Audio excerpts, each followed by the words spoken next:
څوک چې په هر ورځ سل پیرې دا کلمات وایي سبحان الله وبحمده سبحان الله العظیم، څوک چې سل پیرې دا وایي وی د ټول گناهونه به معاف شي. وان کانت مثل زبد البحر، اگر که د دا گناهونه د سمندر د زګ عمره ډیر وي الله به معاف کی.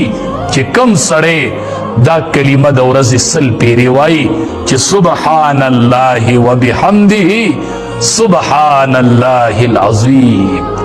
روایاتو کې راځي وی دی ټول زنده سر ته چې رزق میلاویږي نو دا د دې کلمې په برکت میلاویږي. چې سحر شي دا ټول زنده سر وی سبحان الله وبحمده سبحان الله العظیم. ته وای چې ما خو وانه اورېده، ما خو چېرته کارغنه وانه اورېده چې سبحان الله وبحمده. څوک په زبان قال سره وایي، څوک په زبان حال سره وایي.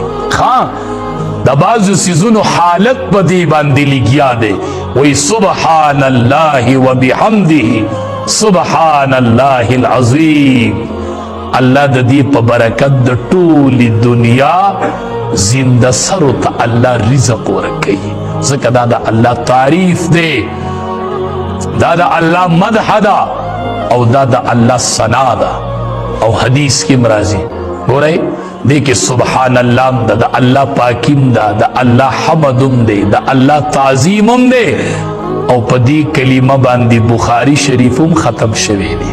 د قرآن نه پس دویمه مرتبه د بخاری شریف ته، او بخاری شریف چې دی هغه په دې کلماتو ختم شوی. اخیری حدیث د بخاری شریف چې دی نو هغې کې دا کلمات راوړی دی چې سبحان الله وبحمده سبحان الله العظیم. نو په دې به تله د میزان ډکیږي، په دې به تله د میزان درنیږي.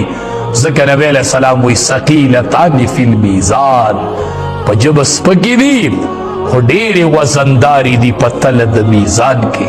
د دې ویره ډېر کوو چې تله د میزان خو الله درنه کړي. دا دومره غټه تله دا چې ډکیږي د دې دپاره اعمال پکار دي.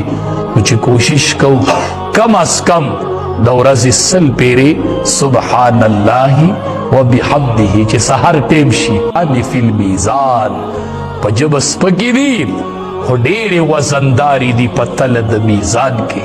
د دې ویره ډېر کوو چې تله د میزان خو الله درنه کړي. دا دومره غټه تله